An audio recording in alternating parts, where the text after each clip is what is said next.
penting sekali untuk mensubscribe channel ini. Karena apa? Dari setiap upload ternyata syarat penuh dengan pengetahuan-pengetahuan yang luar biasa.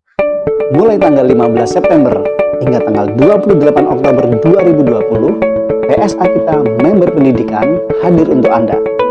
Member Pendidikan membuka program untuk SLTP sederajat dan SLTA umum serta kejuruan.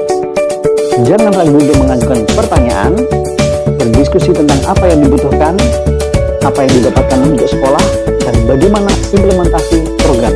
Lakukan yang terbaik untuk peserta didik Anda. Kami akan membantu Anda. Kunjungi website kami dan bergabunglah dalam grup WhatsApp Member Pendidikan. Klik link di bawah ini.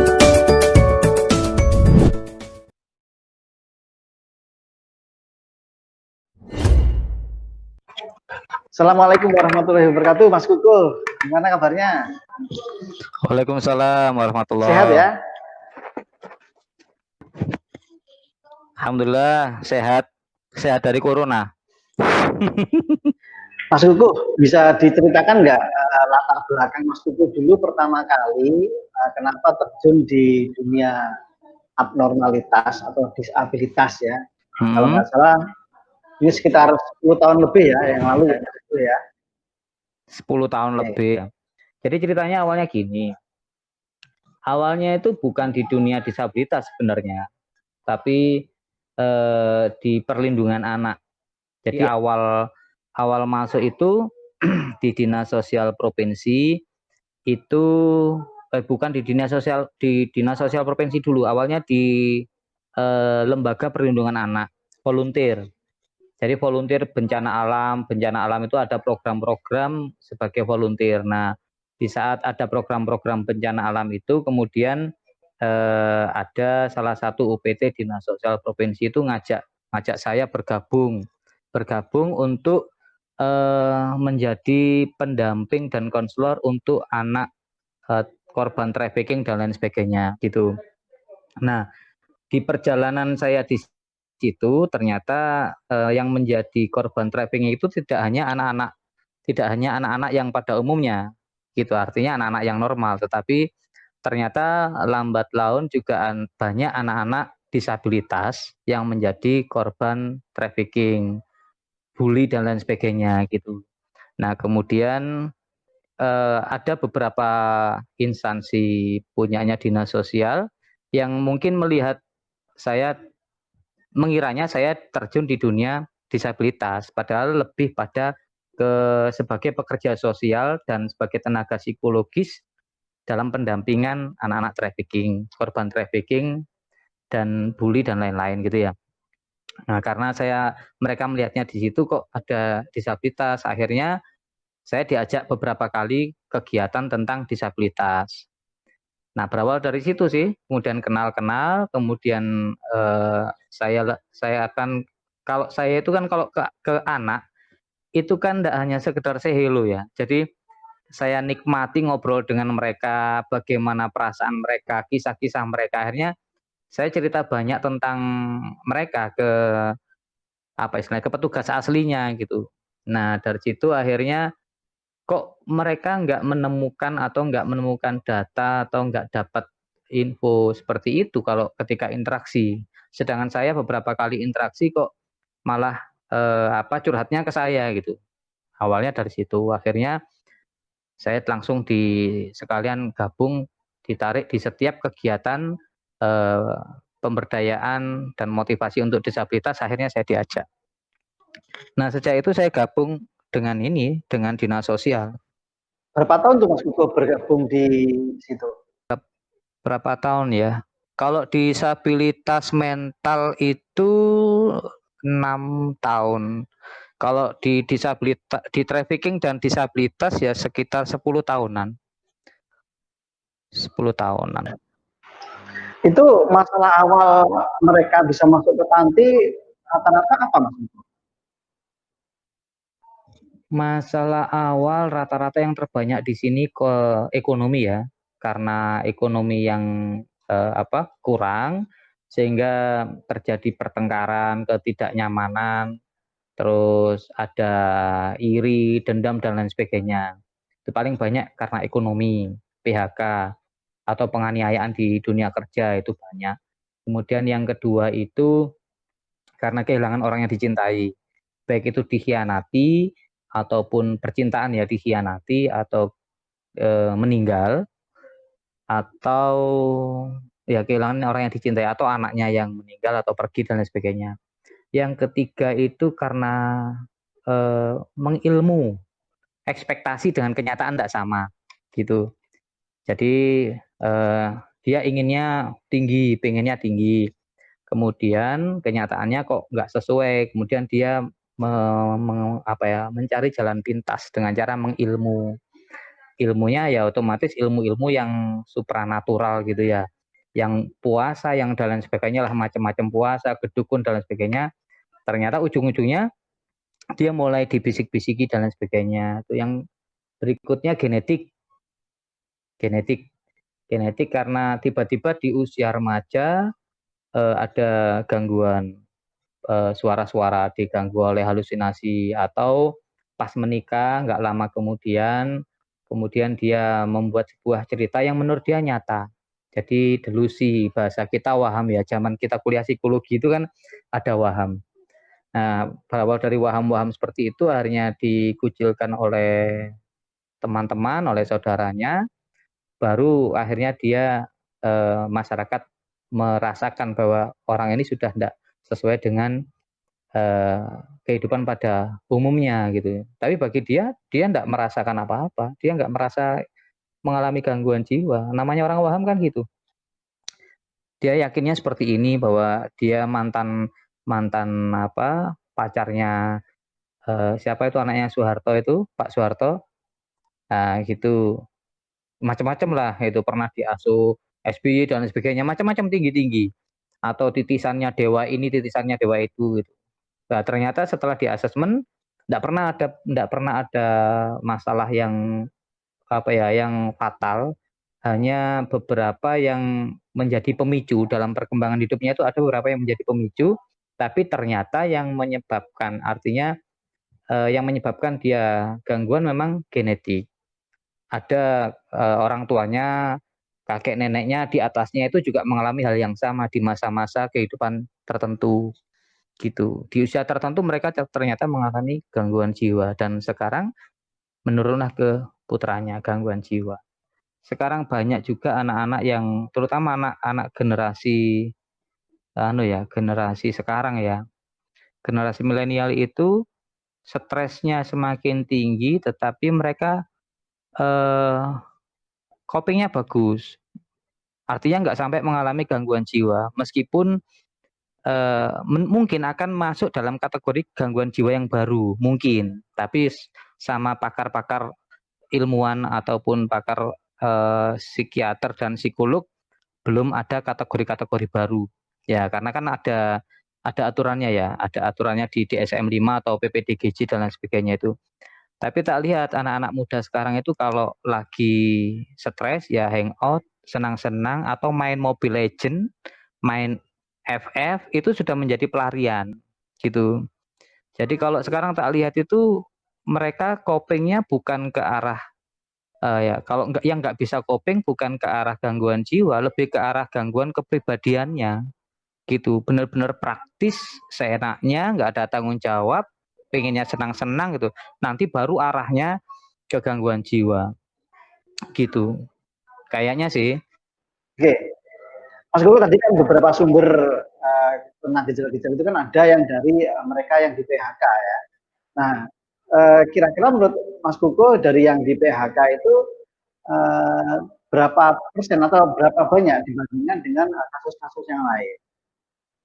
Tapi kalau PHK sekarang ini masih masuk ke apa istilahnya? Masuk ke kekerasan rumah tangga ya, perceraian yang banyak.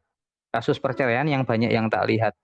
Belum sampai ke arah ini gangguan jiwa. Mudah-mudahan jangan nambah-nambah terus. Kasihan. Nah, kalau di tempat Mas Kuko biasanya berapa lama itu pasien harus direhabilitasi lah ya. Jadi sampai mungkin dinyatakan aman atau sembuh. Di tempat saya itu antara 3 bulan sampai 2 tahun maksimal sudah. Apa sebenarnya yang bikin pasien itu sulit untuk sembuh atau mungkin perlu proses yang lama dalam rehabilitasi? Yang membuat dia lama itu dukungan keluarga pasti. Dukungan keluarga, dukungan lingkungan masyarakatnya. Ada yang di sini pulang dari RSJ ya, dari rumah sakit jiwa, sudah dinyatakan sembuh secara medis.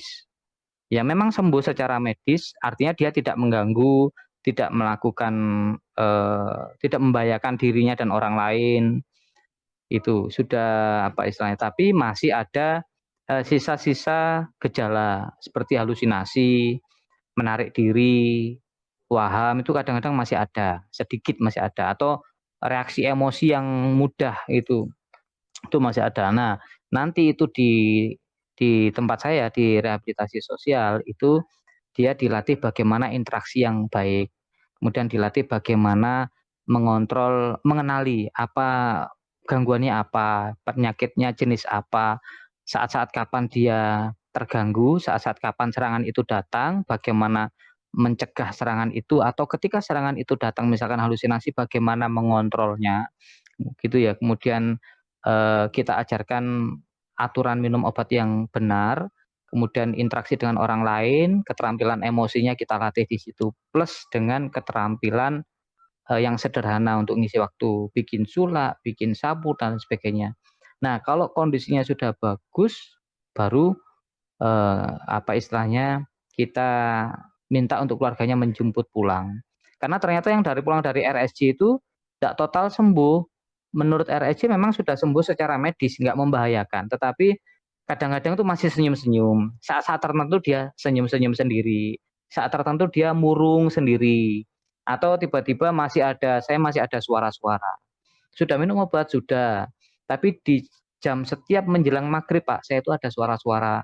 Suaranya orang yang menghina-hina saya, atau mengancam saya, atau nyuruh-nyuruh saya untuk melakukan kekerasan. Seperti itu. Nah, itu yang kita ajarkan ke mereka. Kita ajarkan kapan suara itu datang, kita kenali, bagaimana kita mengontrol. Ternyata nggak semua klien, ya nggak semua orang yang mengalami gangguan jiwa itu bisa mencegah atau mengusir halusinasi. Nah, bagi mereka yang tidak bisa mencegah atau mengusir halusinasi, maka kita ajarkan dampingan dengan halusinasinya. Nah, saya apa inspirasi ini saya dapat dari itu loh, film Beautiful Mind. Nah, di situ kan ternyata orang-orang skizofrenia di akhir ceritanya, ternyata dia bukan sembuh, dia masih mengalami halusinasi. Cuman dia bisa mengontrol halusinasinya dia dalam kehidupannya. Jadi klien-klienku yang susah mengusir halusinasi, tak ajari gimana caranya kamu memang hidup dengan sisi orang lain, seolah-olah ada orang lain dalam kehidupanmu yang orang lain nggak melihat, hanya kamu yang melihat, atau orang lain nggak mendengar, tapi kamu yang mendengar. Tapi jangan sampai kamu mau didominasi oleh dia. Kamu yang harus mendominasi dia. Jadi saat tertentu dia ngajak ngobrol, oke, kamu layani. Saat tertentu ketika kamu ada orang yang nyata, asli, atau lagi kamu melakukan sesuatu, jangan mau diajak ngobrol. Jadi ada beberapa klienku itu saat nyapu-nyapu ngomong-ngomong sendiri, ngomel-ngomel sendiri. Tapi ketika aku lewat gitu, lihat gitu, tak tegur, tak panggil namanya, baru iya Pak, atau oh waalaikumsalam, ngobrol-ngobrol, dia diem sudah, sik menengoh gitu. Nah kalau saya ngerti sik menengoh berarti dia lagi negur halusinasinya. Tapi ketika dia pulang ke rumah, nah itu yang tidak dipahami oleh keluarga dan masyarakat. Terus nganggepnya pasti gini, oh iki sik gendeng, akhirnya kan dikucilkan. Itu yang kasihan. Mas Kukuh, ini kalau kita melihat perilaku masyarakat yang terjadi sekarang ini, kira-kira nih ya dari pengalaman Mas Kukuh, bagaimana cara kita mengenali apakah saudara atau misalkan keluarga kita itu sudah dikategorikan mengalami gangguan, kan gitu ya. Jadi supaya nanti ini kan ada semacam upaya preventif sehingga mungkin bisa dilakukan pemeriksaan lebih awal dan tidak mengalami gangguan. Nah, itu gimana ceritanya kira-kira? Gejala-gejala paling ringan ya. Artinya gejala-gejala paling ringan. memang belum tentu ke arah sana, ya belum tentu ke arah gangguan jiwa, tetapi perlu diwaspadai sehingga segera ada preventif sedini mungkin. Yaitu yang pertama susah tidur, ya susah tidur. Yang kedua mudah gelisah yang tidak tahu alasannya. Tiba-tiba kepingin marah, tiba-tiba euforia, kepingin apa istilahnya, kepingin tertawa, terbahak-bahak, atau ada sesuatu yang tidak lucu, tiba-tiba dia seolah-olah itu lucu, tertawanya berlebihan, gitu. Ketika ditanya, apa guyu apa kue gitu ya, kamu ngetawain apa? Enggak, cuman gitu toh. Nah, ketika itu bersamaan, tiba-tiba sedih, tiba-tiba gelisah, nggak tahu alasannya, tiba-tiba ingin euforia, susah tidur, itu sudah mulai harus segera dievaluasi ada apa dengan perasaan dan pikirannya, ada sesuatu kah yang dia sembunyikan gitu ya, atau yang dia pendam yang orang lain nggak tahu dan termasuk dirinya sendiri. Ketika dia mulai mengeluh, saya kok susah tidur ya, saya tanya, kamu sering minum kopi gitu? Ya, jam berapa minum kopinya? Pagi. Nggak ngaruh kalau pagi, ya sudah dikurangi kopinya. Tapi kalau minum kopinya pagi, apalagi satu gelas, nggak ngaruh, kecuali kalau satu begok ya. Tapi dia sudah ngurangi minum kopi masih susah tidur, ini ada sesuatu. Atau dia sering bermimpi yang mimpinya itu berepisode kayak sinetron. Nah, mimpi gelis kaget bangun, besoknya lagi mimpi seperti itu, sering kali mimpi, itu sudah mulai ada gangguan. Itu sudah awal-awal, rata-rata mayoritas rata-rata klienku seperti itu. Berawal dari gelisah yang tidak tahu gelisahnya apa gitu ya. Terus mimpi berulang yang bersambung-bersambung dan ceritanya hampir sama. Kalaupun orangnya beda, wujudnya beda, tapi kontennya sama. Kontennya sama, mengerikan itu.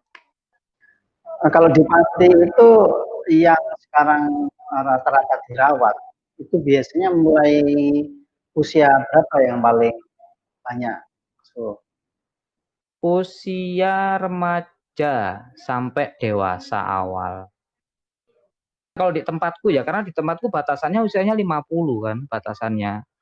Kalau di atas 50 itu ada, tapi di panti yang lain, di Jumpu, itu rata-rata Alzheimer ya, atau stres masa tua, atau stres mendekati lansia, atau mendekati kematiannya, atau dia post power syndrome, tidak mau menerima perubahan fisik masa tua, ada yang seperti itu. Tapi tidak di tempatku, ada di panti-panti jompo. Tapi kalau di tempatku kan khusus murni gangguan jiwa dari usia muda. Jadi yang terganggu rata-rata di sini usia 18 sampai 35, 35-an. Rentan itu usia remaja, sama 40-an. 35-40-an itu awal-awal mengalami gangguan jiwanya. nah, tadi kan Mas Buku menceritakan kalau usia remaja juga ada yang mengalami kasus gangguan ya. Nah, biasanya kalau untuk remaja itu apa kasus yang paling dominan atau paling banyak sumbernya? Apa soal seperti yang disebutkan tadi soal percintaan paling atau banyak ada yang lain?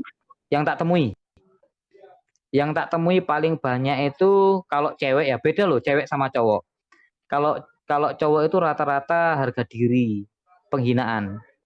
Kalau cowok rata-rata karena penghinaan, orang yang inferior, kekerasan verbal dari temannya, kekerasan verbal dari orang tuanya, gitu ya, tuntutannya tinggi, tapi dia tidak difasilitasi atau tidak ada dukungan dari keluarga dan sosial, itu kalau cowok gitu. Tapi kalau cewek rata-rata karena percintaan, gitu. Kalau cewek rata-rata percintaan, terus ini apa istilahnya itu, sudah ternodai terus dicampakkan gitu.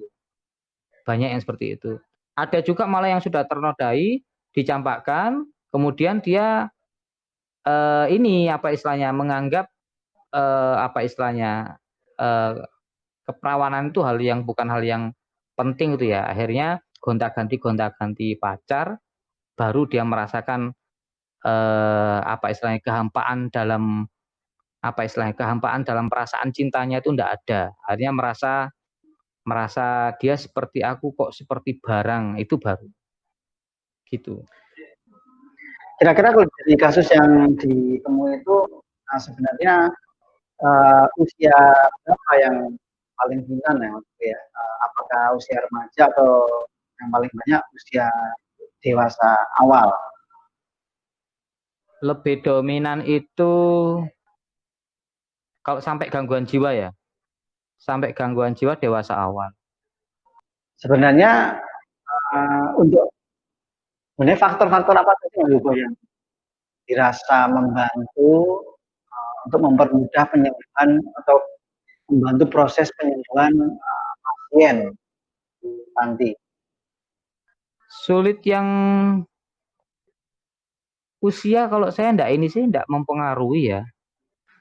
Enggak mempengaruhi usia. Yang mempengaruhi itu personality. Kalau usia dewasa, usia remaja enggak sama sih. Menurut saya sama. Tergantung dukungan ya, dukungan keluarganya, kemudian orang-orang yang mensupportnya gitu. Bahkan pendidikan pun pendidikan mempengaruhi. Yang mempengaruhi itu sebenarnya bukan usia, tapi personality, pola asuh. Kalau orang-orang yang dari mudanya itu memang orangnya boso Jawa ya ponjiat ya, malas, sukanya hasil, ndak mengenal proses, kemudian apa istilahnya itu pure materialis, itu susah malah. Lebih susah pemulihannya, pengobatan dan lain sebagainya. Meskipun sudah keluar dari RSJ, obat sudah sesuai dengan resep dokter atau resep psikiater, konselingnya susah. Apalagi orang-orang seperti itu dengan pendidikan yang tinggi. Sudah. Orang yang males lebih suka hasil, lebih fokus ke hasil tanpa mengenal proses. Kemudian kalau bahasanya Mas Teguh dulu itu nggak jungle survival. Nah itu. Ini orang ini gampang mengeluh tok, samba tok zaman kita di organisasi kuliah dulu ya. Iki samba tok nggak survive ini. Semua harus terfasilitasi. Nah, kemudian pendidikannya tinggi, wah sudah apologinya tinggi, defense-nya tinggi, semuanya tinggi. Ketika konseling yang muncul semuanya rasionalisasi gitu. Akhirnya mau tidak mau kita murni pakai kognitif. Ya, kita blok sudah, kita harusnya kan enggak ini ya, kita biarkan dulu dia mengungkapkan ide gagasannya. Cuman kalau sudah seperti itu, maka kita blok semua pemikiran yang irasional, keinginan-keinginan dia yang tidak sesuai dengan realita. Sengaja kita apa istilahnya, kita balik, kita serang dengan pemikiran yang realistis. Nah, tentunya dia itu akan melukai perasaannya, ya pasti itu akan melukai perasaannya, nanti down lagi. Ketika down lagi maka kita minta bantuan psikiater tapi kan kita kerjasama dengan psikiater. Nanti tema konselingnya atau tema ngobrolnya kita seperti ini, Dok. Resikonya dia akan marah berlebihan, tapi fokus kita gimana dia mau mengakui dan berpikir realistis bahwa personalitinya itu harus ada yang diperbaiki. Nah, ini yang kadang-kadang kalau saya diskusi dengan teman-teman psikolog, kayaknya jangan seperti itu, kasihan gitu ya. Kalau ada beberapa teman saya psikolog gitu. Cuman kalau kami kan pendekatannya tidak satu profesi. Kita ada psikiater, kita konseling juga, diskusi juga dengan psikiater, dengan psikolog. Pendekatan kita itu dengan ilmu keperawatan jiwa, ilmu psikologi, dan pekerjaan sosial. Nah, pendekatan kita lebih ke arah pekerjaan sosial. Bagaimana kita mengajarkan klien dengan problem solving dengan memakai sumber yang dia miliki, gitu. Nah, akhirnya kita apa istilahnya itu? Kita down-kan dulu secara kognitif, membuat bagaimana dia berpikir realistis bahwa memang personalitimu itulah yang membuat kamu seperti itu, gitu. Dan umumnya orang-orang menilai kamu seperti itu, gitu. Tidak semua penilaian orang benar, tetapi ada juga penilaian orang yang memang mayoritas seperti itu penilaiannya, dan itu harus kamu akui dan harus dirubah. Nah, itu membuat dia ngeh. Nah, untuk menerima itu kan tidak mudah ya. kita memahami dia pasti akan sakit hati, kecewa dan lain sebagainya. Nah, yang paling berhati-hati kalau ada indikasi RBD atau resiko bunuh diri, tapi jarang yang seperti ini. Rata-rata orang yang apologinya tinggi, ilmunya tinggi, alasannya banyak, itu malah ndak berapologi, ndak bunuh diri. Maksudnya ndak sampai bunuh diri, malah dia malah nyerang itu. Nah, kita minta tolong ke psikiater. Sebelum kita melakukan itu, kita ngomong ke psikiater, nanti psikiater, oh ndak apa-apa, nanti kalau ada sesuatu kita ditenangkan dulu secara medis. Akhirnya gitu nanti medis yang nangani, setelah itu kita lanjut lagi. Nah, alhamdulillah mereka setelah meskipun marah setelah itu ya mengakui, meskipun untuk merubah itu mereka merasa tidak mudah, berat. Saya dari dulu ya seperti ini, seperti ini.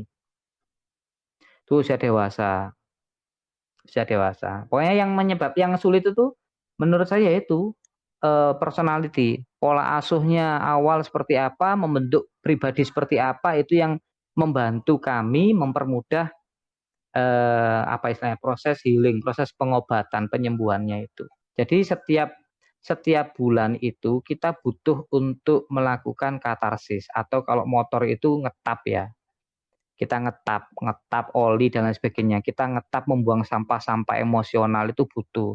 Nah, sebenarnya sih sebagai seorang muslim, kita itu sebenarnya setiap hari itu sudah 5 kali loh terapi. Sebenarnya gitu. Sebenarnya kita sudah 5 kali terapinya dengan cara apa? Dengan cara sholat, terapi kita. Katarsis ngobrol dengan Allah, itu. Kemudian ngobrol dengan teman sekitar setelah selesai jamaah, salam, ngobrol, gitu. Terus seminggu sekali kita juga ada terapi puasa di hari Kamis. Sebenarnya ada, sudah. Cuman masalahnya pelaksanaan itu tidak dilakukan dengan secara substansial, tapi hanya harfiah saja, hanya ritual toh. Itu yang tidak membuat akhirnya sholat 5 waktu itu menjadi sebuah terapi, gitu. Akhirnya kita masih butuh untuk ke karaoke, untuk senang-senang dengan teman-teman atau dengan keluarga, karaoke bareng dengan keluarga, atau butuh kalau ritual-ritual di pedesaan itu butuh yasinan, butuh dibaan bareng-bareng. Jadi di situ ada musik, rebana, ada katarsis, ada zikir bersama, ada doa bersama, ada interaksi dengan orang lain. Nah, disitulah sampah-sampah emosional kita terbuang, kemudian kita menjadi energi baru, kan gitu.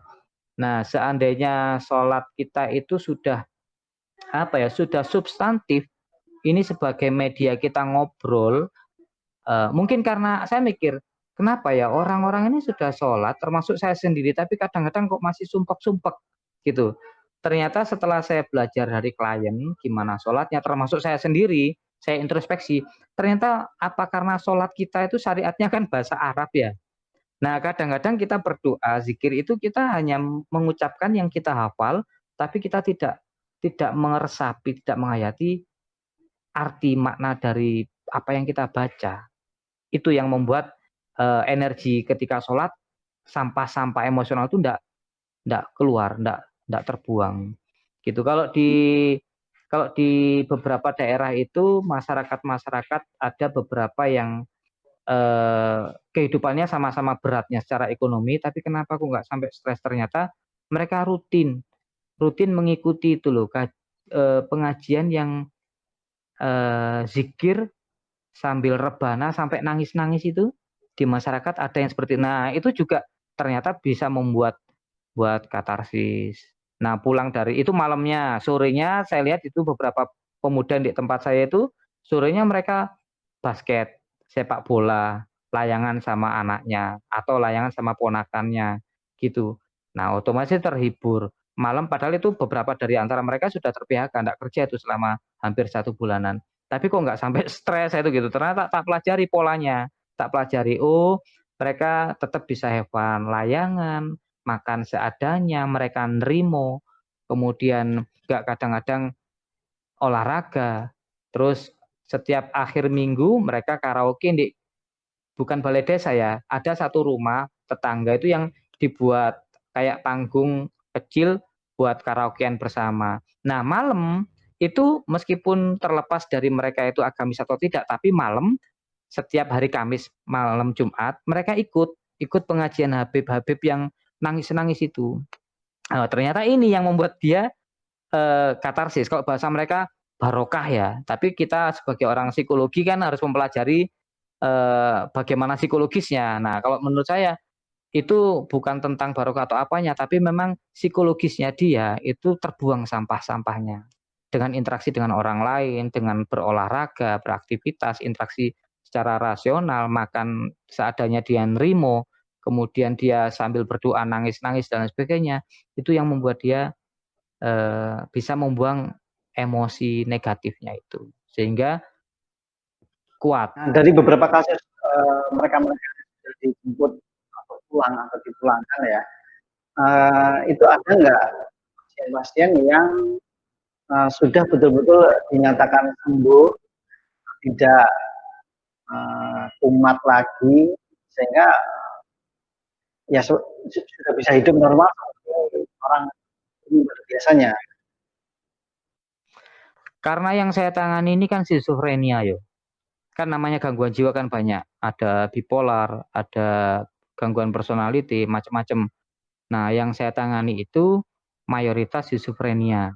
Jadi kalau yang schizophrenia itu ketika pulang itu tetap dia minum obat teratur. Ya, bahkan psikiater mengatakan minum obat seumur hidupnya. Ketika dia lepas obat, maka bisa jadi 1-2 bulan tidak apa-apa. Setelah pulang 3 bulan kemudian kita akan berkunjung. Itu 1-2 bulan tidak apa-apa ketika dia lepas obat. Tetapi beberapa minggu kemudian akan ada lagi suara-suara, dia mulai lagi susah tidur, gelisah gitu ya. Gitu. Jadi memang tetap minum obat sesuai dengan kontrol dari dokter. Karena itu ketika pulang maka diharapkan 6 bulan sekali itu kontrol ke psikiater, tetap kontrol ke psikiater. Sampai nanti psikiater yang menentukan obatnya dikurangi dan sampai tidak minum obat lagi. Gitu. Tapi tetap itu harus dukungan dari keluarga, dan mayoritas yang saya temui itu sedikit sekali ya yang pulang kemudian bisa eksis itu sedikit. Karena sedikit juga yang didukung oleh keluarga. Malah yang banyak itu yang tidak didukung keluarga, kemudian keluarganya ketika pulang tidak memahami bahwa dia pernah mengalami gangguan jiwa, dituntut yang tinggi, dituntut kerja dengan penghasilan seperti ini dan sebagainya, akhirnya dia tertekan lagi dan gangguan jiwa lagi. Bahkan ada yang sampai dipasung lagi juga ada. Yang dulunya dipasung, kemudian kita bebaskan dari pasung, kita paksa keluarganya, kita edukasi dengan desa, dengan puskesmas, kita bareng-bareng, kemudian dia keluarganya sudah mulai bersedia untuk membebaskan keluarganya itu dari pasung, udah kita ambil bawa ke RSJ. Setelah kondisinya bagus, kita minta untuk keluarga mengambil kembali, dan ternyata nggak lama dipasung lagi. Alasannya aib, alasannya dia marah-marah. Ternyata setelah kita kaji, marah-marahnya dia itu karena tuntutan dari keluarganya juga, tuntutan karena penghinaan dan sebagainya. Gitu. Ya, padahal ada yang sudah berhasil bekerja tapi penghasilannya sedikit. Kan wajar kan? Siapa sih yang mau nerima mantan ODGJ, ya, mantan orang dengan gangguan jiwa. Kalau sudah ada yang menerima, meskipun itu pekerjaannya itu kasar atau katakanlah cleaning service, syukur alhamdulillah. Didukung, di backup emosinya. Nah itu enggak, dituntut, dihina, enggak iso opo-opo dan lain sebagainya, enggak entos dan lain sebagainya. Akhirnya yang ngedrop lagi ya gangguan jiwa lagi, dipasung lagi. Gitu. Ya banyak yang seperti itu. Maksudku saya ingin menunjukkan beberapa foto ya. Ini kan foto kita dulu, sebentar saya carikan dulu. Nah ini kegiatan di Pamekasan ya, kalau saya waktu itu bilang saya ya. Ini bisa minta tolong diceritakan ya, ini sebenarnya ini kan kalau nggak salah kalau dari fotonya ini kasus disabilitas itu maksudnya, ini gimana ini ceritanya? Iya, terakhir di Pamekasan. Sebelumnya di Tuban. Itu program dari Seksi Paca bidang rehabilitasi sosial Dinas Sosial Provinsi Jawa Timur. Nah, itu program itu semacam deteksi dini untuk disabilitas se-Jawa Timur keliling. Nah, kebetulan waktu itu di Tuban 2 hari, kemudian di Kabupaten Pamekasan 2 hari. Gitu. Jadi khusus disabilitas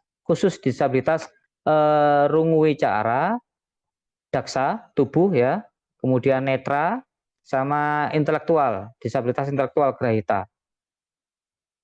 Nah, gitu. Ini fokus programnya tentang apa ini, Mas? Fokus programnya itu pada deteksi dini awal. Jadi gini, kami datang ke sana, kemudian untuk mengumpulkan 50 disabilitas yang ada di Pamekasan. Kemudian kita deteksi dini, deteksi awal, tingkat kecacatannya seperti apa, ya tingkat disabilitasnya seperti apa, kemudian apa yang perlu dibantu, nanti kita cari sumber-sumber yang bisa membantu. Kemudian alat mobilitas apa yang perlu perlu di apa istilahnya, perlu mereka dapat. Contoh misalkan dia disabilitas berat, ya dia disabilitas berat, kemudian tidak punya kursi tidur. Nah, maka kita ajukan supaya dia mendapatkan kursi tidur, gitu. Nah, yang di foto ini kan orang-orang disabilitas yang Mas Tutup ya. Itu kira-kira itu kondisi mentalnya itu sebenarnya seperti apa ini kalau dalam kasus yang barusan kita lihat bersama ini? Bagusnya beliau itu kognitifnya masih bagus. Artinya masih bisa bernyanyi meskipun tidak bisa berkata-kata secara verbalnya enggak bagus ya. Ya, jadi kata-katanya agak apa ya, samar gitu ya. Tapi dia paham dengan ketukan nada, itu paham. Kemudian nonton televisi nyambung.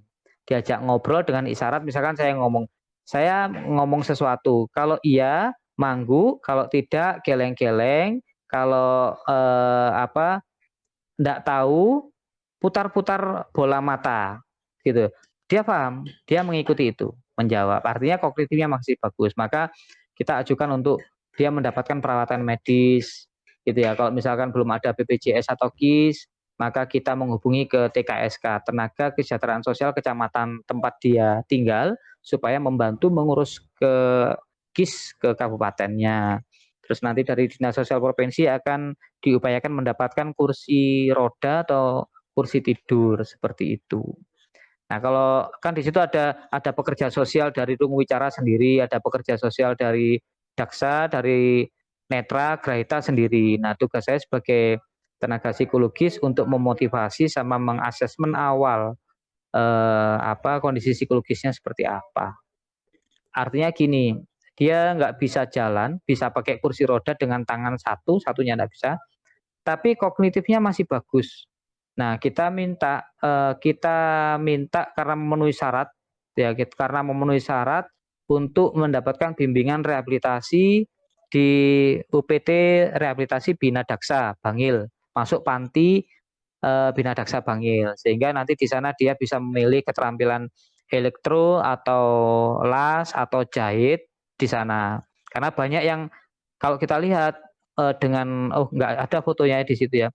Dengan kondisi seperti itu dia masih bisa jahit sebenarnya, karena ada yang lebih parah dari itu ternyata masih bisa jahit. Masyarakat seperti itu di Indonesia itu banyak sebenarnya.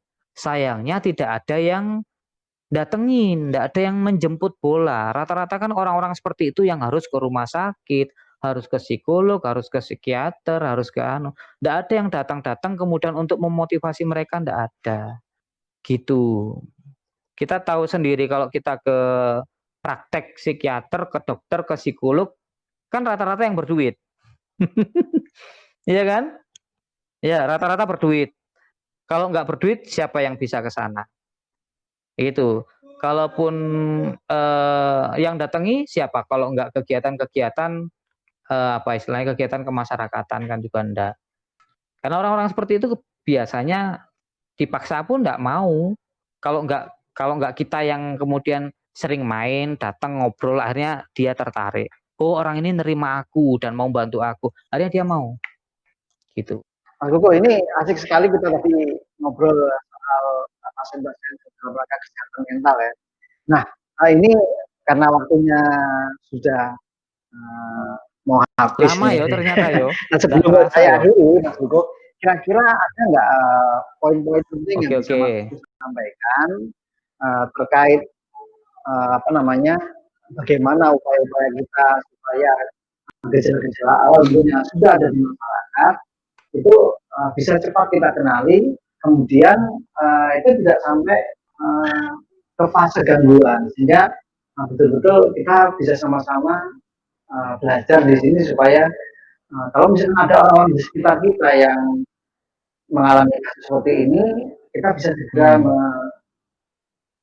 apa namanya, bisa segera mengantisipasinya ya. Oke. Oke. Untuk semua, termasuk untuk saya sendiri, Mas Teguh, keluarga kita, untuk teman-teman semuanya, ya, teman-teman se-Indonesia, baik muda maupun tua.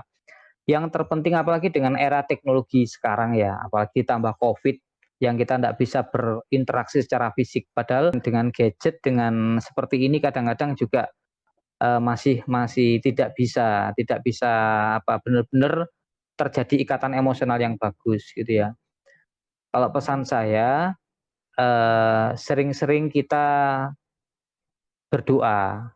Yang pertama berdoa, jangan lupa lakukan segala sesuatu itu dengan mengaitkan dengan doa, gitu. Melakukan apapun kita kaitkan dengan doa. Artinya berkomunikasi selalu dengan Tuhan kita, dengan Allah. Itu yang pertama. Kemudian yang kedua, jangan tinggalkan hobi. Hobi sekecil apapun jangan tinggalkan. Sesibuk apapun kita tetap lakukan hobi yang menyenangkan kita, bercocok tanam, atau melihat bunga, atau yang suka burung-burung, suara-suara itu tetap kita lakukan, atau bernyanyi dan lain sebagainya. Kemudian yang ketiga, itu tetap berinteraksi dengan orang lain, ngobrol, bercurah hati dengan orang-orang yang kita percaya. Gitu. Kalau tidak ada satupun yang kita percaya, ya bercurah hati dengan tulisan. Ya kita menulis di buku, kita kirim kemana, atau bercurah hati dengan orang-orang yang awal-awal orang yang tidak kita kenal di media sosial misalkan ya, bercurah hati. Tapi ingat, hati-hati kalau di media sosial, tidak usah menyebutkan apa istilahnya alamat dan ketemuan, karena khawatirnya nanti malah jadi penipuan. Fokusnya bercurah hati di media sosial, fokusnya adalah membuang sampah emosional. Fokusnya di situ, karena kita merasa belum ada orang yang kita percaya. Nah, tapi sebenarnya nggak percaya siapapun itu sebenarnya juga masalah, gitu ya. Jadi yang tiga tadi, yang pertama adalah tetap berdoa. Kaitkan kegiatan kita apapun dengan berdoa, ingat pada Allah. Dan yang kedua, jangan lupa tetap refreshing, lakukan hobi sekecil apapun. Yang ketiga, tetap berinteraksi dengan teman-teman kita sekitar. Kayaknya penting sekali untuk mensubscribe channel ini. Karena apa? Dari setiap upload ternyata syarat penuh dengan pengetahuan-pengetahuan yang luar biasa. Yang saya baru tahu, oh ternyata seperti itu. Buka yang satunya, oh ternyata seperti itu. Nah, saya tidak nyangka, karena kalau dengan Mas Teguh ini saya sudah tahu, memang orangnya kredibilitasnya tinggi. Dari awal kenal di perkuliahan memang bagus. Tapi tidak nyangka kalau ternyata beliau bersedia berbagi secara cuma-cuma di channel YouTube. Di pikiran saya itu, wah ini akan menjadi dosen, guru besar di sebuah kampus yang ternama. Ternyata enggak. Ternyata beliau lebih seneng mainnya di YouTube. Sip, subscribe. Oke, Mas Hugo, terima kasih atas Sama-sama. waktunya ngobrol-ngobrol pada hari ini, siang hari ini. Ini pengetahuan yang sangat bagus ya untuk kita semua. Mudah-mudahan ini bermanfaat untuk banyak orang, Mas Hugo ya. Informasi-informasi seperti ini mungkin agak jarang ya kita dengarkan ya. Nah, saya rasa mungkin mudah-mudahan ya lain kali atau di waktu yang kita bisa ngobrol lagi sama Mas Hugo. Ya. Mudah-mudahan Mas Hugo dengan keluarga diberikan kesehatan selalu dan diberkahi keselamatan dan panjang umur. Terima kasih banyak Mas Hugo atas waktunya. Amin.